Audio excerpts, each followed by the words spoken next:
Assalamualaikum. Waalaikumsalam. Hai Ustazah. Hai Erni, apa khabar? Ni I'm good. Alhamdulillah tengah driving. Tak bila masa saya tak ada masa. Tak bila masa saya ni duduk satu tempat je. Most of my time mesti driving je. ni pergi mana pula ni nak hantar kambing? Nak pergi hantar order. Ya ke?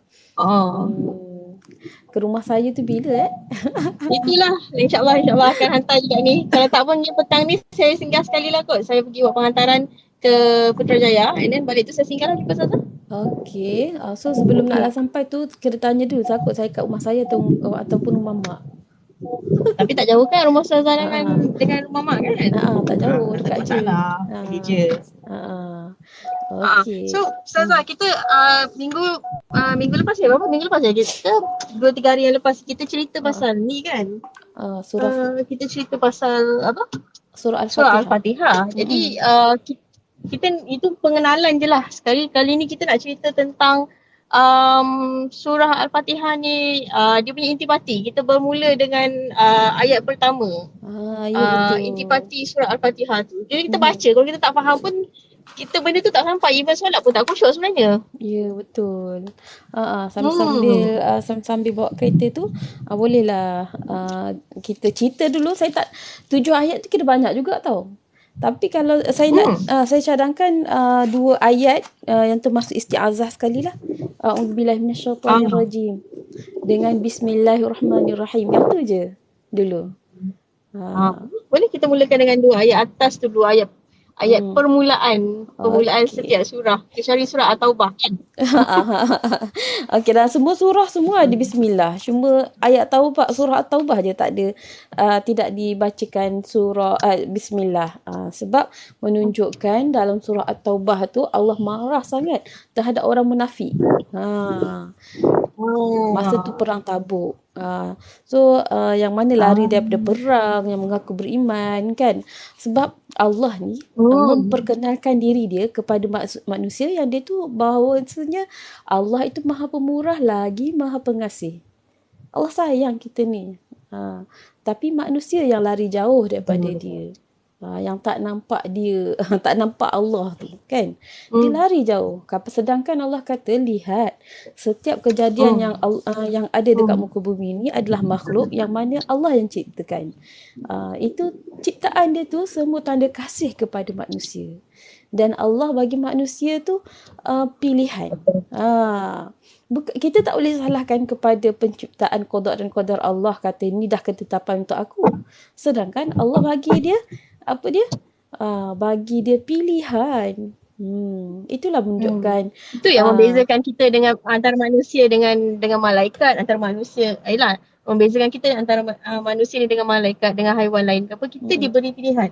Kita choose. Betul, kita yang choose. Kalau kita tak memilih, maka kita yang rugi. Kan? Tapi sebenarnya walaupun kita kata tak pilih, kita sembrono, kita memilih juga tu sebenarnya. Kita memilih yang tak baik untuk kita. Kan? Memilih tanpa memikirkan akibat. Ya, memilih tanpa memikirkan akibat. Itu yang bahaya sebab kita kena tahu setiap apa yang kita buat, kita akan mendapat balasan baik ataupun balasan buruk. Betul. Balasan baik ataupun balasan buruk. Itu je satu benda yang di mana daripada awal-awal sejak kelahiran sampailah kematian. Kalau kita pilih yang baik, maka dapatlah yang baik. Mungkin kita nampak yang buruk dapat yang buruk lah. Ya betul. Mungkin kita nampak seolah macam apa yang kita terima sekarang ni sesuatu yang buruk, tetapi sebenarnya baik daripada yang buruk. Betul. So kita kena selalulah kita ni ada, Allah bagi tahu awal-awal kita manusia ni ada musuh. Siapakah yang memusuhi manusia tu? Ha. Yang memusuhi manusia adalah syaitan lah. Sebab itu Ah, perjanjian dia dengan Allah. ya Ah. betul. Tu. Itu dia Hmm. perjanjian. Sebab tu Allah sentiasa mengingatkan kita supaya selalu baca A'udzu billahi minasyaitonir rajim. A'udzu aku. Aku berlindung. A'udzu berlindung. Aku berlindung. Berlindung. Kita berlindung dengan siapa? Kita Billah. berlindung dengan Allah. Dengan Allah. Ah. Min Dari syaitan yang dia. daripada Hmm. asyaitanir rajim. Asyaitan ni satu sifat. Dia ada makhluk pun sifat juga. Dia adalah makhluk Hmm. Allah. Sama ada dia sifat ataupun berbentuk yang mana dia ini mengajak manusia supaya menjadi derhaka kepada Allah. Betul betul. Derhaka kepada Allah. Sebab tu ditambahkan kepada syaitan ni ar-rajim, yang direjam. Yang direjam. Yang direjam. Syaitan semua kena rejam. Tak ada syaitan yang tak kena rejam. Cuma masa ni nanti bila di akhir nanti baru akan masuk. Masa sekarang memang tak adalah yang direjam pun kan? Dah ada lah. Sebab masa ada satu hadis tu, Nabi dengar ada syaitan yang 70,000 tahun dahulu dimasukkan ke dalam api neraka. Okay. Dia punya jatuh tu, tenggelam tu 70,000 tahun baru sampai ke dasar. Dalam tak dalam api neraka kan? Okey. So, maknanya ada yang kan ada yang mati ada yang dah mati walaupun dia umur panjang, ada yang dah mati, ada yang masih hidup kan. Okey. Macam tu, macam manusia jugalah. Ada yang dapat siksaan Al-Quran. Astaghfirullahaladzim. Dah dapat siksaan dalam kubur. Tapi balasan itu baru dalam kubur, bukannya lagi selepas kiamat. Belum lagi. Takut kan? Bila kita ingat balasan tu, maka kita akan takut dan menitiskan air mata. Beruntung kalau kita boleh menangis kerana takutkan azab api neraka. Kerana kita takut dosa dan air mata itu dapat memadamkan, walaupun setitis, dapat memadamkan api neraka. Kalau menangis ni kerana kekasih, kena putus cinta kan, kerana gagal dalam berniaga ke, percintaan ke, kalau nangis yang tu tak dapatlah memadam api neraka. Bukan yang memadamkan api neraka, cuma melegakan hati kita je. Tapi kalau berterusan menangis, seksa lah. Seksa dunia. Seksa dunia dan seksa akhirat lah. Allah bukannya suka kita hidup dalam bersedih. Allah suruh kita hidup dalam gembira, positif. Sebab tu Allah kenalkan dia. Setelah tadi kita minta lindung kita daripada syaitan, Allah ucapkan dengan perkenalkan diri dia dengan Bismillahirrahmanirrahim. Pertama sekali Allah kenalkan dia dekat orang, dekat manusia ni, Bismillahirrahmanirrahim. So kita pun selalu melafazkan namanya. Yalah, dengan nama Allah yang Maha Pengasih dan Penyayang maksudnya kan? Kita tengok B maksudnya dengan, ismi nama dan ada lagi satu pendapat ketinggian. Maksudnya dengan ketinggian Allah, maksudnya darjat lah kan. Dengan ketinggian Allah ataupun dengan nama Allah, yang mana Allah mula kenalkan kita, yang bermula Allah itu dah nama Allah dah, dan di bawah nama Allah itu ada 99 nama. Allah itu Tuhan yang selayaknya disembah. Tuhan yang selayaknya disembah, Tuhan yang menjadikan alam ini, Allah. Dan di bawahnya ada 99 nama, iaitu yang pertama yang Allah kenalkan awal-awal, Ar-Rahman dan Ar-Rahim. Ar-Rahman ni adalah kasih sayang Allah kepada makhluknya, kepada hamba-Nya, manusia seluruhnya, yang mana Allah jadikan semua alam ini, seluruh alam ni adalah untuk manusia. Itu rahman Allah tu. Semua penciptaan Allah daripada azali lagi sampailah kini, sampailah akhir hari kiamat nanti, sehingga kan di hari kebangkitan nanti semuanya untuk manusia. Kan? Specialnya kita. Allah jadikan kucing untuk manusia. Ada yang kesorangan, ada yang tak ada anak, ambil kucing, boleh bermanja-manja. Kan? Allah jadikan pokok padi, Allah bagi pokok-pokok, haiwan-haiwan untuk manusia nikmati makanan dia. Tak kira lah orang tu Islam ke, orang tu bukan Islam ke, tetapi namanya makhluk Allah, Allah bagi semua nikmat-nikmat tu. Semua makhluk-makhluk dapat menikmati benda tu. Jadi kita kenalah bersyukur. Dengan kesyukuran itu kita kena tambahkan iman.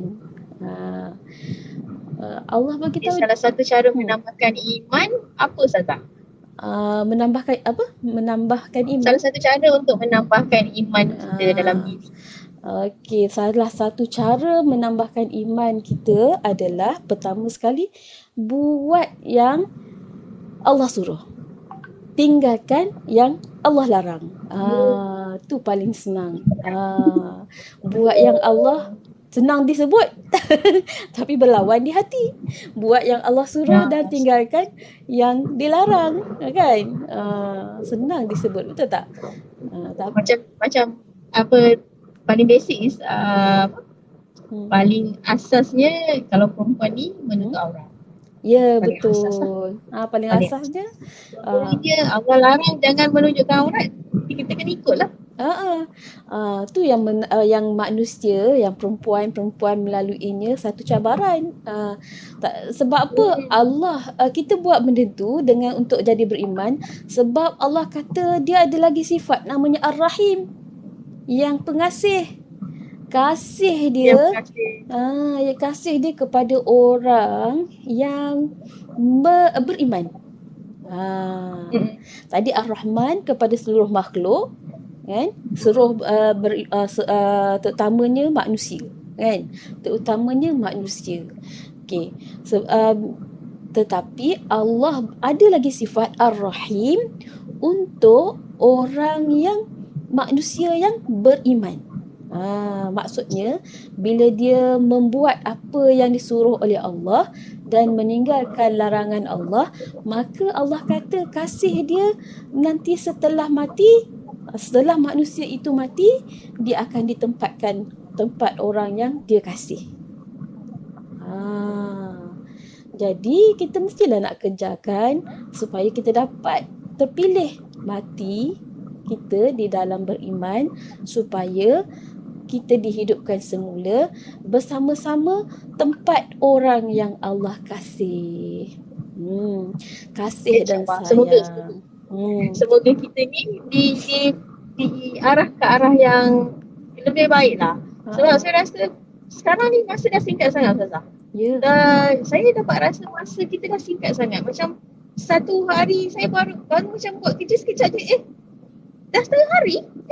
Dah pukul 3? Macam sekejap sangat masa sekarang Ustazah. Tak perasan lah. Kalau kita orang dewasa ni kata macam tu, mungkin kita banyak tugas. Tapi sekarang ni budak-budak pun dah pandai. Dah petang dah. Kita baru je main kat luar. Kita baru je nak ni. Kanak-kanak pun dah macam tu dah rasa. Rasa macam maknanya gunakanlah masa sebaik-baiknya. Tak ada masa lagi untuk kita leka-leka. Kena merancang. Sekarang bukan masanya yang saya perasan bukan masanya macam nak sangat cari dunia lah. Ya, betul. Sebabnya kenapa Ernie cakap macam tu? Ernie tahu tak putaran bumi ini bersamaan dengan 1000 tahun di bumi ini sama tahun dengan sama dengan sehari di akhirat. Kalaulah orang yang boleh melihat pergi ke bulan, mungkin dia dapat melihat bagaimana bumi berpusing. Tempoh 24 jam bumi itu bagaimana? Kan? Sebabnya setiap putaran uh, kelajuan planet-planet mengelilingi matahari berpusing, ada yang makan masa macam bumi berputar mengelilingi matahari makan masa 300 lebih, cukup setahun. Berapa setahun? 365 hari. 65 hari. 12 bulan 365 hari. Dia berputar sekali putaran sehari sampai dia pegang tu kembali pada tempat asal balik tu makan masa 365 hari. Hebat kan ciptaan Allah? Dan kita pun ada bumi pun ada yang mengelilinginya, iaitu bulan. Bumi ada satu bulan. Bulan tu pula mengelilingi bumi juga dengan kitaran 12 bulan. Yang tu bulan yang kelilingi bumi tu adalah tahun Al-Hijrah. Kalau kita yang tahun Masihi adalah kitaran bumi mengelilingi matahari. Maknanya bila kitaran bumi mengelilingi bulan adalah mengikut kalender Islam lah. Ya, betul. Sebab tu kita sebenarnya dua-dua kita perlu kalender tu. Sebab satu kita kira bagaimana tempoh bumi mengelilingi matahari, dan satu lagi tempoh bulan mengelilingi bumi. Kalau period manusia perempuan dia mengikut kitaran bulan yang mengelilingi bumi. Sekarang ni kita rasa sekejap tadi tu disebabkan bumi tadi dia pusing dah laju dah. Tak macam dulu relax dia pusing dia. Kan relax je pusing dia. Kan. Dia sekarang ni dah putaran dia dah laju, ligat dah. Nak sampai ke tempat asal dia berpusing mengelilingi matahari tadi tu. Dan sebab itulah macam mana boleh jadi gerhana matahari, gerhana bulan, semua tu berlaku melibatkan planet-planet yang begitulah. Dan kalau kata masa yang terlalu singkat tu, kita boleh kira lah sebenarnya orang yang hidup 63 tahun tu dia bersamaan dengan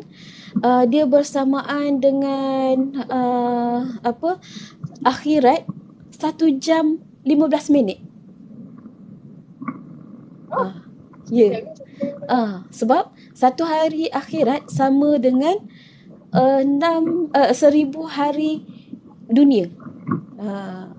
Sebab tu hari akhirat 1000 hari dunia. So bagi orang yang meninggalkan solat, katalah satu waktu berapa dia punya nak kena dapat terima balasan meninggalkan solat satu waktu tu. Satu solat je, satu waktu je kita tinggal dan tak bertaubat balik,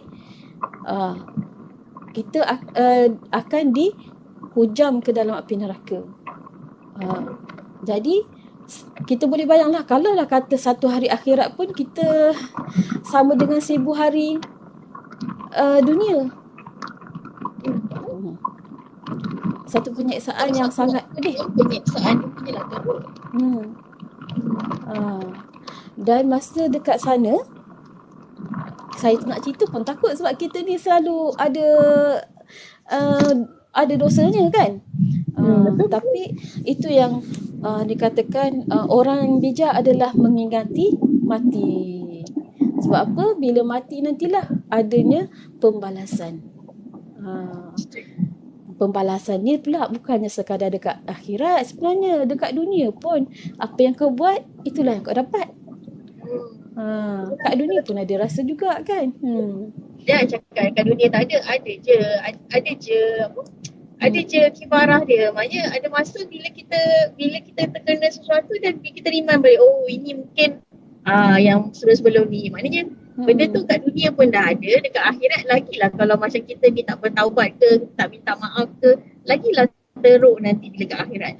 Better lah settlekan apa benda tu kat dunia je dulu. Betul. Sebab tu Allah bagi juga balasan dekat dunia supaya kita tersedar, oh aku perlu bertaubat. Kalaulah Betul-betul. sentiasa bahagia je, dia apa dia buat semua dia rasa bahagia. Macam tak ada rasa akibat, kan? Bila masanya dia nak rasa bertaubat? Dia rasa dia betul Betul. je, kan? Uh, Hmm. sebab tu daripada awal lagi Allah pesan Allah kata manusia itu berdosa.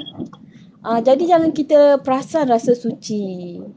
Cuma Betul-betul. Jadi perasaan kan? rasa suci lah. Ya. Sebab kadang-kadang, tapi dah nama manusia ni, disebabkan kita ni ada pride, ada kebanggaan, ada perasaan bangga, ada perasaan, uh, Mm-mm. itu biasa dah ada nama manusia kan. And then, saya pun perasan yang saya dulu sejenis orang yang susah nak mengakui saya ni banyak salah juga. Tapi bila dah lama-lama, dan bila dah perasan dan Allah tu tunjukkan satu, dan kita perasan sebenarnya, like it or not, sesuatu perkara tu berlaku kan sebab satu orang je punya salah. It's accumulation. Tak ada kau punya salah je benda ni berlaku. Mungkin Hmm. sama-sama punya effort yang buatkan benda tu tak berjadi ataupun benda tu berjadi. Betul. Ah, Kan? Sebab tu bila kita lebih baik, tapi jangan menyalahkan diri gila-gila punya.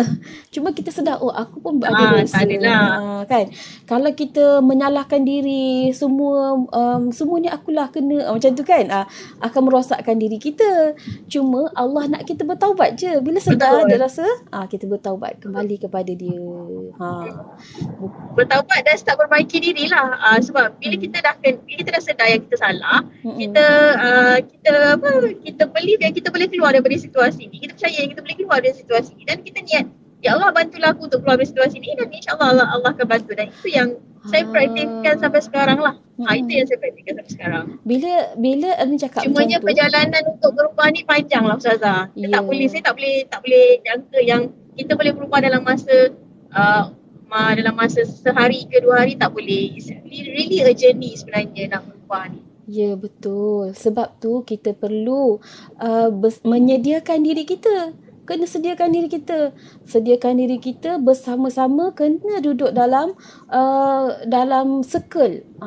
Circle yang orang berusaha untuk jadi baik. Kita tak boleh cakap semua orang tu baik, tapi semua orang memerlukan circle menjadi baik supaya dia terdorong menjadi baik. Pengiktirafan yang baik itu hanya Allah saja. Mereka katalah tak kiralah dia ustaz ke ustazah ke peniaga ke tukang sapu ke penyanyi ke, yang penting dia menyediakan diri dia di ruang orang-orang yang berusaha untuk menjadi baik. Yang lagi bagus berusaha duduk bersama-sama ulama. Walaupun kita kata kan kerja yang macam-macam, tapi kita kena ada ruang bersama-sama ulama supaya kita akan ditarik balik, mengingatkan ulama-ulama tersebut pun dia berusaha untuk berada dalam majlis yang sentiasa mendekatkan diri kepada Allah. Kan? Itu dah tugas dia. Benda yang saya perasan, lagi kita nak buat baik ni, lagi banyak cabaran sebenarnya. Lagi kita nak cuba berubah, lagi memang banyak cabaran. Dan saya terpaksa admit yang ada masanya macam tak nak. Even kalau nak buat sebenarnya kan, saya kalau boleh tak nak buat TikTok, tak nak buat live, tak nak buat apa sebenarnya. Tapi macam saya paksakan diri saya untuk saya nak berubah. Saya dah niat nak berubah, tapi kenapa saya macam masih lagi nak laga-laga, masih nak main-main lagi kan. Bila saya paksa diri saya, and then saya dapat rasa macam slowly saya akan sikit-sikit mula nak terima yang saya perlu berubah. Kadang-kadang benda tu dengan paksaan jugalah. Tanpa paksaan sangat susah sebenarnya. Sebab tu kita dah memang hidup dalam suasana itu kan, jadi kita lah kena menyediakan, bukan setakat kita pergi tempat yang boleh selamat, dan kalau kita kena menyediakan ruang-ruang yang orang bersama dengan kita di ruang positif, di ruang orang yang nakkan kebaikan. Kita tak boleh nak buat seorang-seorang. Sebab Setuju, tu setuju. kan, sebab tu solat kena jemaah, makan nasi kena jemaah dalam family pun kan. Ha. Bila ada imam je lah. Kalau ada imam je lah. Masalahnya imam pun tak ada lagi. Tapi macam apa kita boleh usaha dengan kalau solat kalau sekarang tak boleh lah, sekarang kita boleh pergi masjid. Kan? Itu sebab apa? Dalam Islam dia suruh kita pergi ke masjid untuk solat jemaah. Kalau apa ni sama kan seronok pergi ke masjid tu bersama suami dan anak-anak, ataupun tak ada suami lagi, kita pergi dengan keluarga kita, bawa mendekatkan diri kepada masjid, sebab dekat situ kita ada energi, ada silaturahim dia. Kalau makan dekat dalam rumah, mesti kena makan, terutamanya makan yang wajib tu, makan pagi ataupun makan malam. Salah satu tu wajibkan sehari makan sama-sama. Masa di situlah kita akan bertanya khabar. Sebab semua barulah mengadap muka, kan? Betul-betul. Betapa pentingnya kita perlu berbicara dengan ahli keluarga. Dengan masalah yang kita ada ni, perasan tak? Kalau kita jarang bercakap, terutamanya dalam ahli keluarga, akan menimbulkan salah sangka. Kurangnya komunikasi antara keluarga membuatkan kita banyak salah sangka terhadap ahli keluarga kita. Jadi penting solat berjemaah. Lepas solat tu kita baca kitab sama-sama. Tak payah kita boleh elakkan cakap, kau jangan buat macam ni, kau jangan buat macam ni. Itu kalau macam tu kita akan rasa terpaksa. Yang dengar tu, yang kita bimbing tu, kita akan rasa dia orang akan terasa terpaksa. Okey, kalau kita buat lepas sembahyang tu baca kitab sama-sama, baca, mengaji, kan, baca, buka buku sama-sama. Tak semesti kita kena pandai, tapi kita baca buku sama-sama. Okey, apa pandangan anak-anak? Apa pandangan awak? Hari lepas tu diorang pun ada je lah. Kalau bersama anak-anak ataupun dengan ada je dengan ahli keluarga kita yang lain, ada je poin yang diorang boleh nak kaitkan dengan isu semasa ataupun yang pernah yang dilalui. Cantik kan kalau kita ikut benda tu je dalam family, iaitu solat jemaah dengan makan bersama-sama. InsyaAllah akan saya cuba perbaiki. Sebab ada masanya bila dah sibuk macam ni, kadang-kadang memang tak ada masa nak makan dengan anak-anak pun. Biasanya mak dengan anak-anak saya je lah. Saya memang busy dengan life saya macam ni. Nak makan pun kadang tak sempat kan. So dia akan diperbaiki lah insyaAllah kan. In terms of solat, saya rasa kalau bila masjid dah buka nanti, insyaAllah pergilah, saya akan pergilah. Paksa juga diri. Satu benda saya akan paksa lah, tak paksa tak boleh buat pun. Okey, kadang-kadang dengan anak ni kita boleh jadikan orang macam ni tau. Ada anak lelaki jadi imam, mama ikut belakang. Kan? Boleh buat. Kalau anak perempuan, mama boleh jadi imam. Gile-gile boleh buat macam tu. Benda tu dia akan rasa satu nikmat yang sangat berbeza lah. Siapa yang berjaya boleh buat macam tu. Sebabnya kasih sayang yang hakiki adalah semuanya kerana Allah. Buat benda-benda yang mendekatkan diri kepada Allah, dia akan mendapat kasih sayang. Dia akan melahirkan hati-hati yang mana menunaikan hak. Dia kalau hati-hati yang tak ada kasih sayang, dia akan menuntut hak. Sebab Allah dah tahu dah manusia ni macam mana. Jadi dia perkenalkan kepada manusia yang dia ni Maha Pemurah lagi Maha Pengasih. So dia tahu dah manusia ni dia menagih kasih dan sayang. Saya lihat anak jiran yang mana mak ayah bercerai kan, mak pun sibuk mencari kekasih juga, mak pun perlu kasih sayang. Bapak tu dah tentulah bercerai isteri dia sebab mencari kasih sayang yang lain. Anak-anak membesar dengan mencari kasih sayang tersendiri. Bila mencari kasih sayang tersendiri, maka lahirlah anak yang hasil kasih sayang tipuan, dan dia tak jaga pun anak tu. Kesian anaknya. Dibiarkan anak itu dijaga oleh oleh abang-abang mereka. Yang abang-abang mereka pun baru belasan tahun. Abang-abang dan kakak dia. Adik-beradik. Ketandusan kasih sayang itu sangatlah bahaya. Maka kalau kita Allah kuatkan kita, Allah tu maha pengasih, maha penyayang. Maka kita ni mendidik jiwa kita sama-samalah untuk memberi kasih sayang. Bila kita memberi kasih sayang, maka yang akan datang itu juga kasih sayang.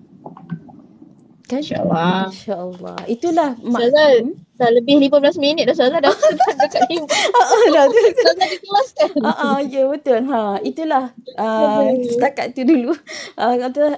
Memberi makna, kita mentadabur bismillahirrahmanirrahim tadi sebenarnya. Mentadabur bismillahirrahmanirrahim.